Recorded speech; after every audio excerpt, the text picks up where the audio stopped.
अस्सलामुअलैकुम।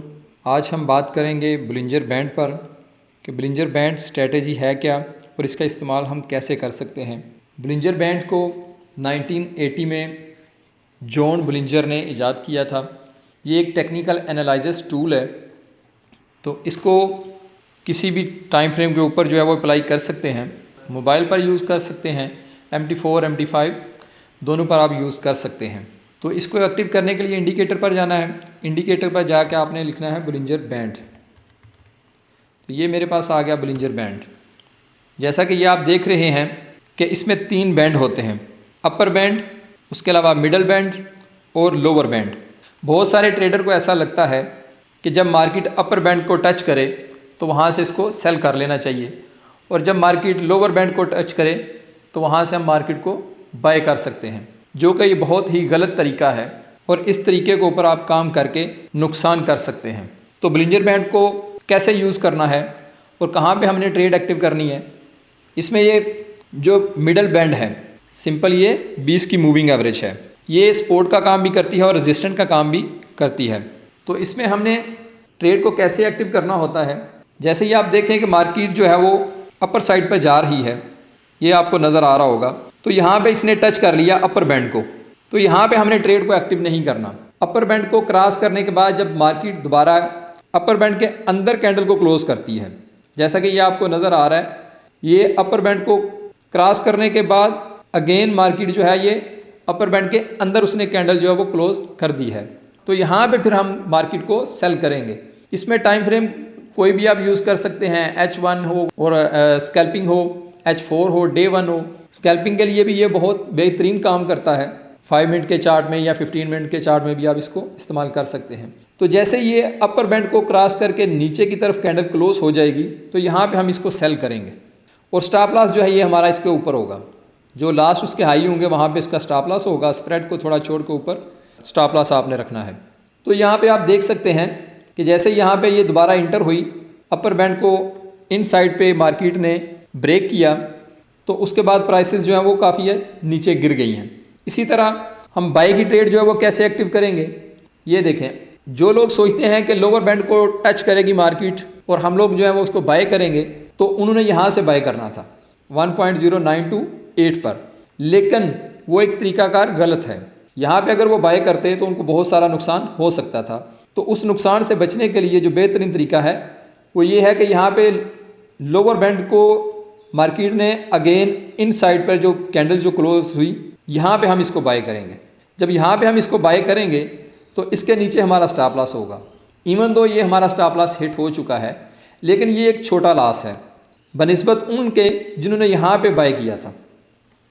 यहाँ पे आप देखें, यहाँ पे पहले इसने लोअर बैंड को टच किया, तो यहाँ पे हम बाय नहीं कर सकते। लोअर बैंड को टच करने के बाद ये दूसरी कैंडल भी जो है वो सेल की बनी, उसके बाद तीसरी कैंडल जो बनी है वो बाय की बनी है, और वो लोअर बैंड के इन साइड पे बनी है। जो क्लोज हुई है वो लोअर बैंड के इन साइड पे क्लोज हुई है। तो यहाँ पे फिर हम इसको बाय करेंगे। जब हम यहाँ पे बाय करेंगे 1.0933 पर, और इसके नीचे हमारा ये स्टॉप लॉस होगा 1.0901 पर। तो यहाँ से देखें कि हमारा जो है वो मार्केट हमें एक अच्छा सेटअप दे रही है। अगेन यहाँ पे हमारा सेटअप पड़ा हुआ है, यहाँ से हम बाय कर सकते हैं, यहाँ से हम इसको सेल नहीं कर सकते।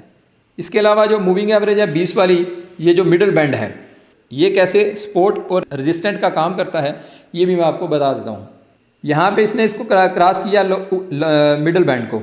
जब मिडल बैंड को इसने क्रॉस कर लिया तो यहाँ पे हम इसको एज ए सपोर्ट ले सकते हैं, और यहाँ पे हम अपनी ट्रेड को मज़ीद होल्ड कर सकते हैं प्रॉफिट लेने के लिए बाय का।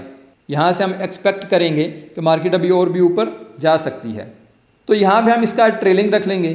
ट्रेलिंग रखने के बाद वेट करेंगे तो यहाँ पे हमें मज़ीद प्रॉफिट जो है वो मार्केट से मिल सकता है। तो जैसे ही इसने इसको क्रॉस किया और उसके ऊपर कैंडल जो है वो क्लोज होना शुरू हो गई, तो ये अब जो मिडल बैंड है 20 की जो मूविंग एवरेज है सिंपल, इसको हम एज ए सपोर्ट ले लेंगे। सपोर्ट लेने के बाद मार्केट आप देख सकते हैं कि उससे भी कितना ऊपर गई है। ऐसे ही हम यहाँ पे देखें, यहाँ से अगर हमने सेल किया था मार्केट को, उस वक्त प्राइसेस थी 1.0951 पर, तो यहाँ पे हम सेल करते हैं। इसके बाद जब मार्केट ये मिडल बैंड जो कि सिंपल मूविंग एवरेज है 20 वाली, इसको क्रॉस करके नीचे आ जाती है, तो हम अब इसको एज ए रेजिस्टेंट ले सकते हैं। एज ए रेजिस्टेंट हम इसको तस्वर कर सकते हैं। और जैसे ही इसको क्रॉस किया उसके बाद मार्केट ने रीटेस्ट किया अपने रेजिस्टेंट को रीटेस्ट करने के बाद देखें मूविंग एवरेज को बिल्कुल इसने रीटेस्ट किया और नीचे विक बनाना शुरू कर दी। उसके बाद प्राइसेस देखें तेज़ी से नीचे गिरी हैं। यहाँ पे देखें, यहाँ पे भी हम लोग ट्रेड एक्टिव कर सकते हैं, लेकिन यूँ कि मैंने आपको पहले भी कितनी दफ़ा बता चुका हूँ कि न्यूज़ के टाइम पे हमने ट्रेड एक्टिव नहीं करनी। तो जो इस तरह की मूवमेंट्स होती हैं ये न्यूज़ का इशारा होता है, ये न्यूज़ की वजह से इतनी मूवमेंट आती है मार्केट में। और जब आप देखेंगे ये अपर बैंड और लोअर बैंड जो हैं ये क्लोज़ होना शुरू हो गए हैं, जैसा कि ये आपको नज़र आ रहा है, तो ये एक इशारा होता है कि यहाँ से अब मार्केट एक बड़ा मूवमेंट दे सकती है। तो ये किस तरह बड़ा मूवमेंट देगी ये देखें। यहाँ पे उसके बाद मूविंग एवरेज जो आपने देखते रहना है कि ये एज ए सपोर्ट काम करेगी या एज ए रेजिस्टेंट काम करेगी। तो यहाँ पे देखें इसके ऊपर कैंडल्स जो है वो क्लोज होना शुरू हो गई और नीचे जो है वो लोअर बैंड जो है इसके ऊपर इनगल्फिंग कैंडल बन गई है। उसके बाद इन्होंने प्राइसेस ने जो मिडल बैंड है हमारा 20 की जो मूविंग एवरेज है उसको क्रॉस कर लिया, उसके ऊपर कैंडल क्लोज हो गई। तो यहाँ से फिर एक मूवमेंट हमें दिखने में मिला। तो ये एक साइन होता है जब भी ये लोअर बैंड और अपर बैंड जो है ये क्लोज होना शुरू हो जाते हैं कि अब यहाँ पे मार्केट में एक बड़ी मूवमेंट आ सकती है, सेल में या बाय में। तो जब भी आप मार्केट में इंटर होम ट्रेड एक्टिव करें तो कोशिश किया करें कि स्टॉप लॉस और टीपी मस्ट यूज़ किया करें। यहाँ पे भी हमारे पास सेटअप है, ये ऑलमोस्ट आपको हर दिन में 4, 5, 6 सेटअप मिल जाते हैं। ये अलग अलग करेंसी पेयर पर भी आप जाके चेक कर सकते हैं। ज़रूरी नहीं है कि इसको सिर्फ यूरो यूएसडी पर या जीबीपी यूएसडी पर ही सर्च करना है, इसके ऊपर ही हमने ये स्ट्रैटेजी है जो वो अप्लाई करनी है, नहीं।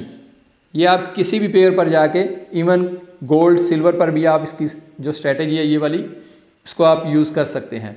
तो कोई भी स्ट्रैटेजी है इसको यूज़ करने के लिए पहले डेमो पर काम किया करें। तो अगर आपको लगे कि इसकी 60+ रेशो है तो आप इसके ऊपर काम ज़रूर किया करें। ये जो बोलिंजर बैंड है ये एक बहुत ही कमाल का टूल है, इसके ऊपर आप काम करके 70-80% जो है वो अपनी ट्रेड्स को विन कर सकते हैं। और हर दिन में आपको 4-5 ट्रेड्स जो है वो मिल जाएंगी अलग अलग पेयर्स में। यहाँ पे देखें जैसे इसने लोअर बैंड को क्रॉस किया, इन साइड पे कैंडल क्लोज हुई, उसके बाद प्राइसेस जो है वो तेज़ी से अप ट्रेंड को इन्होंने रिज्यूम किया और अप ट्रेंड पर प्राइसेस जो वो गई हैं। अभी तक अगर आपने चैनल को सब्सक्राइब नहीं किया तो इसे सब्सक्राइब कर लें और वीडियो अच्छी लगे तो इसे लाइक और शेयर ज़रूर किया करें। अगली वीडियो में इंशाल्लाह दोबारा मुलाकात होगी। अल्लाह हाफिज़।